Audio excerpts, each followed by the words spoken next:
چھوڑ دے ورنہ، تو مسجد اقصی کی زمین چھوڑ دے ورنہ،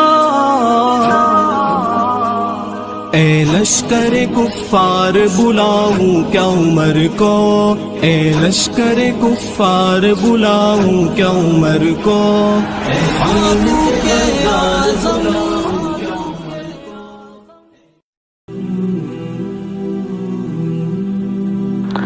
یہ بیت المقدس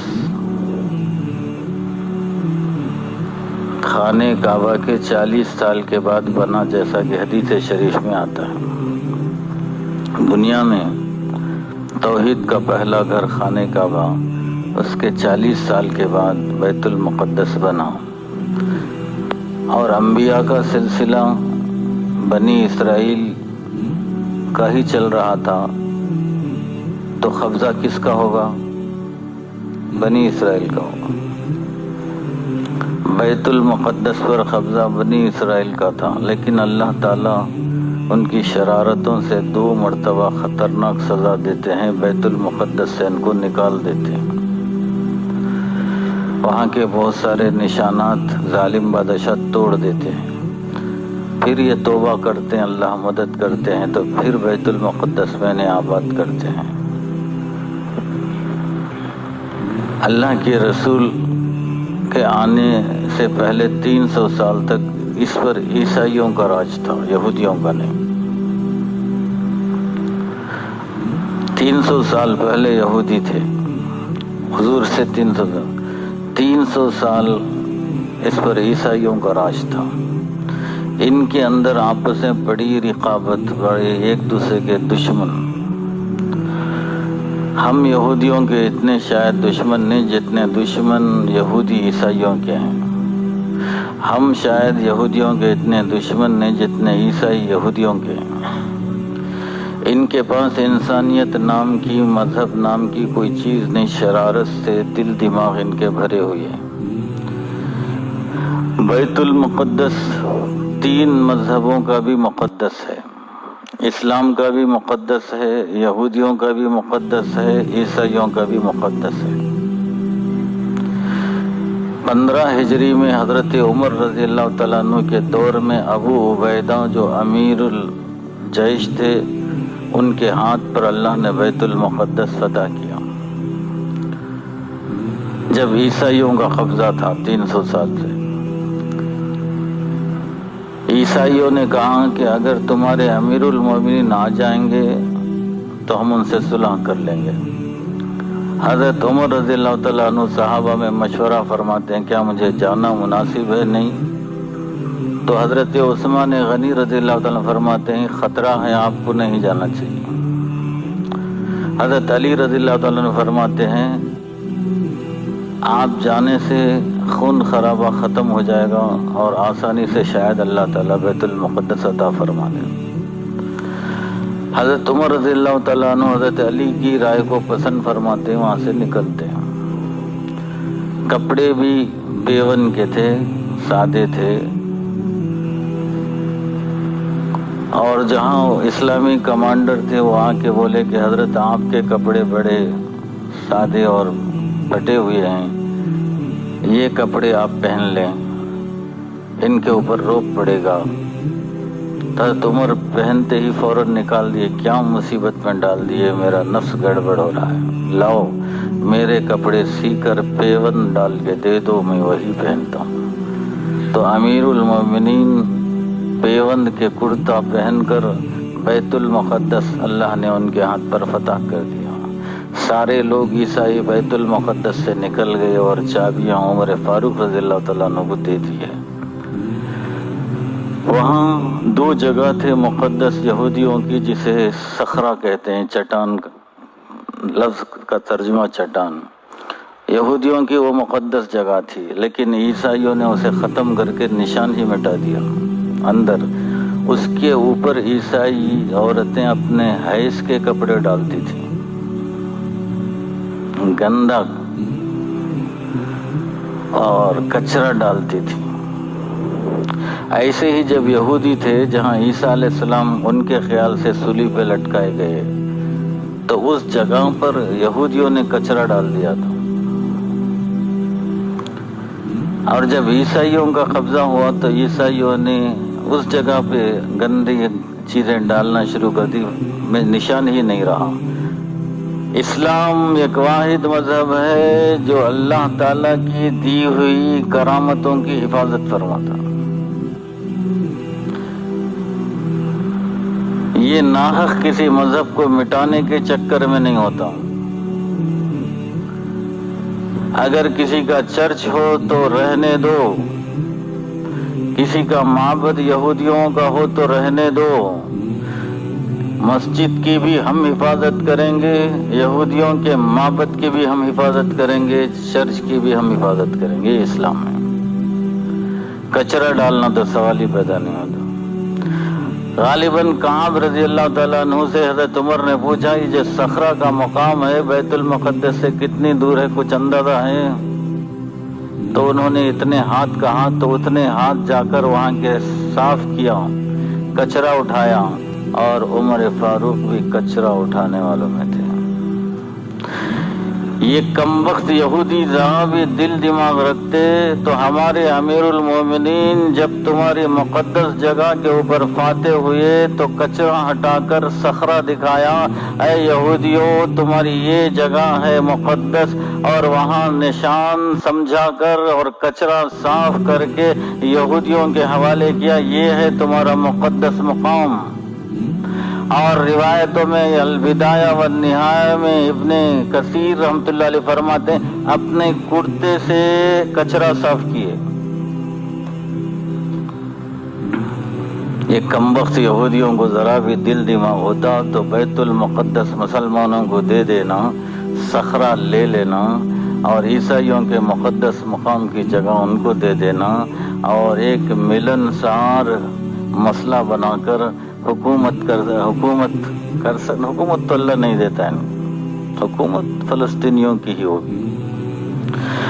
ضربت علیہم الذلۃ والمسکنۃ وباءوا بغضب من اللہ، اللہ تعالیٰ ان پر مسکنت ڈال دیا ہے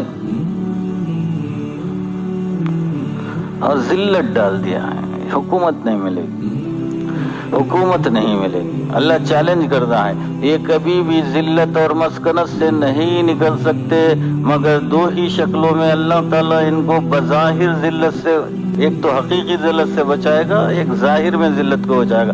الا بحبل من اللہ او حبل من الناس، اللہ کی رسی کو مضبوطی سے تھام لیں تب اللہ تعالیٰ ان کو عزت عطا کرے گا، یا نہیں تو لوگوں کے ساتھ ان کا دامن تھام لے امریکہ کا، تب دیکھنے میں کچھ عزت والے نظر، عزت نہیں۔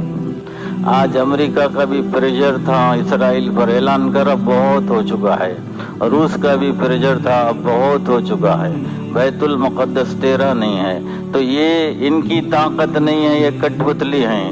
امریکہ ان کو اٹھو کہے گا تو اٹھیں گے، بیٹھو کہے گا تو بیٹھیں گے۔ ضربت علیہم الذلۃ والمسکنہ، اور قرآن نے کہا الا بحبل من اللہ و حبل من الناس، یہ لوگوں کے ساتھ رہ کر اپنا کچھ کر لے سکیں گے، اور ورنہ ان کو کہیں بھی عزت نہیں ہے۔ اور صاف قرآن نظر آتا ہے یہ حبل من الناس امریکہ اور یورپ کے سہارے زندگی گزار رہا ہے، اسرائیل اسے خود کوئی عزت نہیں ہے۔ اگر یہ مسلمانوں کے ساتھ آ جائے، رسی خدا کی تھام لے، تو اسے اللہ تعالیٰ بہت عزت عطا فرمائیں گے۔ اسلام کسی کی حکومت چھیننے نہیں آتا۔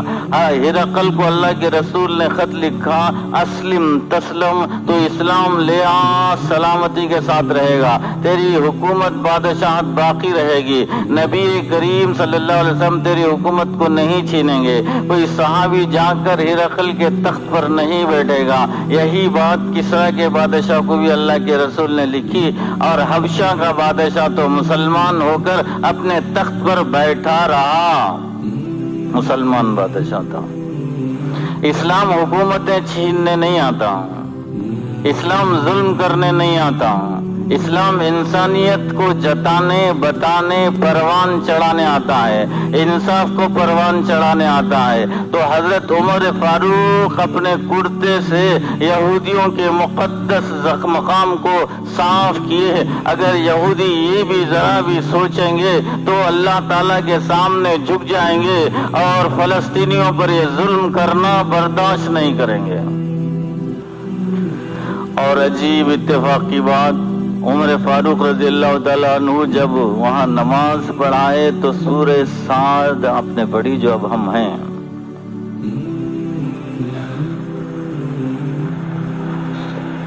بیت المقدس فتح ہوا، سورہ صاد، یہ جو ہم تفسیر چل رہی ہے یہ اور بنی اسرائیل کی صورت حضرت عمر فاروق نے پڑھائی تھی۔ حضرت عمر فاروق رضی اللہ تعالیٰ عنہ چرچ دیکھ رہے تھے، لوگوں نے کہا نماز کا وقت ہو گیا، آپ یہیں امامت کیجئے، ہم آپ کے پیچھے کھڑے ہو جائیں گے۔ بولے کل لوگ آئیں گے اس چرچ پہ قبضہ کر لیں گے، عمر ہمارے یہاں نماز پڑھے تھے، میں یہ نہیں چاہتا کہ میرے نام سے کوئی ظلم ہو، میں یہ نہیں چاہتا کہ میرے نام سے کوئی ظلم ہو۔ وہاں سے ہٹ کر پڑے اور صخرہ کے پاس آ کر نماز پڑھنا تھا، بیت المقدس۔ تو حضرت عمر سے یہودیوں نے کہا آپ یہاں نماز پڑھیں گے تو یہ مسلمان لے لیں گے۔ تو حضرت عمر نے کہا ٹھیک ہے ہم یہاں نہیں پڑھتے، آگے مسجد بیت المقدس کے پاس پڑھیں گے۔ سبحان اللہ، یہ تاریخ ہے اسلام کی، یہ تاریخ ہے صحابہ کی۔ آج جو تاریخ ہماری گزر رہی ہے بڑی خطرناک تاریخ ہے، اللہ حفاظت فرمائے۔ تو سلیمان علیہ السلام نے بیت المقدس کو نیا تعمیر فرمایا، یہودیوں کے لیے ایک شہر آباد فرمایا اور وہاں مسجد بنائی اور الگ مسجد بنائی، لمبا ایریا بنایا۔ وہ یہودیوں کے لیے مقدس ضرور ہے، لیکن جب عیسائیوں کا قبضہ تھا تو اس پر کوڑا کرکٹ سب ڈال کے حیض کے گندے کپڑے لا کے خاص طور پہ عیسائی عورتیں ڈالتی تھی۔ یہ یہودیوں کا مقدس مقام ہے، کیا مسلمان ایسا کر سکتا ہے؟ اس امیر المومنین کو ماننے والے جس نے اپنے کرتے سے بیت المقدس کے اس حصے کو صاف کیا جو یہودیوں کا مقدس ہے۔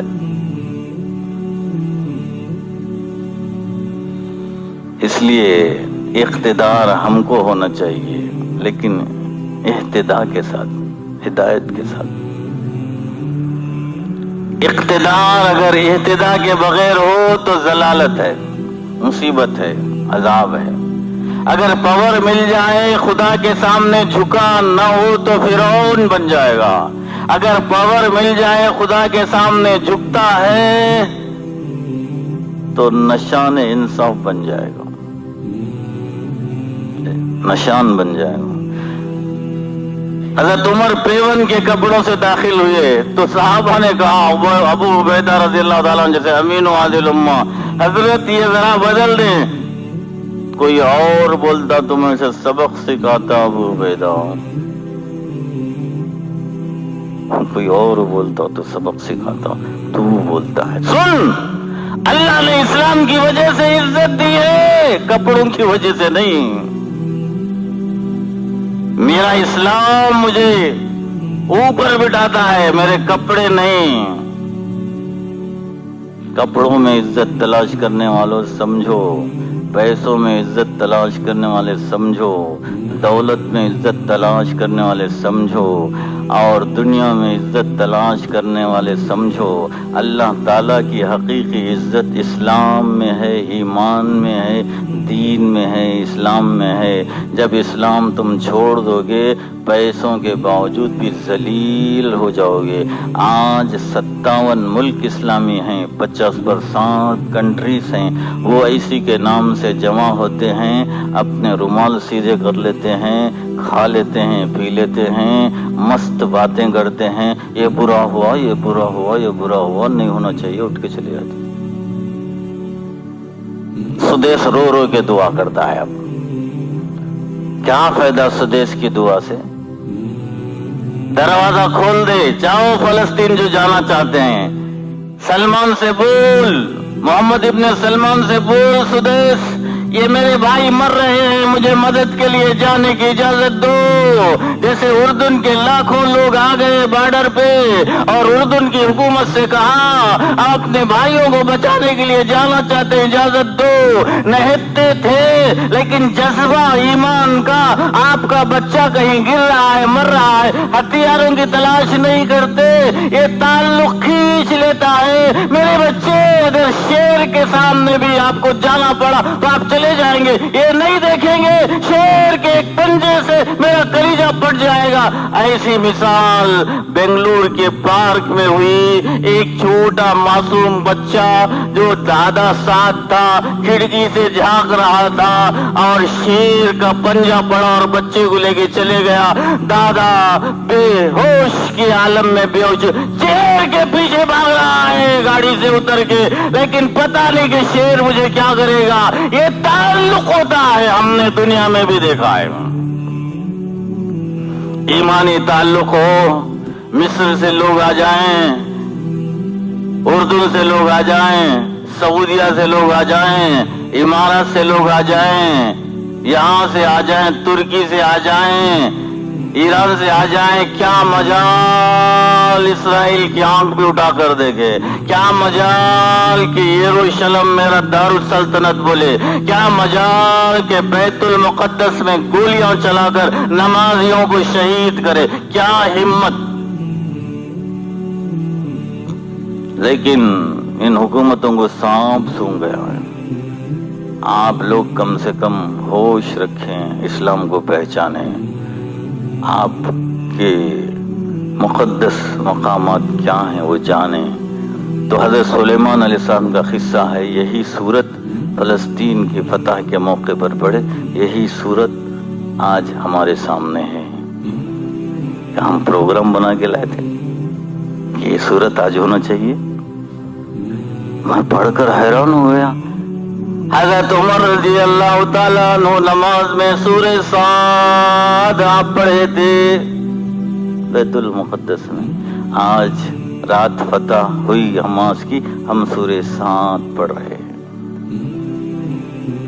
اللہ تعالیٰ ہم عاجزوں کو بھی غیر شعوری طور پر ان کے قدموں میں ڈال دیا ہے۔ اے اللہ ہم تیرا شکر ادا کرتے ہیں، بغیر ارادے کے، بغیر پلان کے ہم عمر فاروق کے قدموں پہ گرے ہوئے پڑے ہوئے۔ اللہ حضرت عمر فاروق کے درجات کو بلند فرمائے۔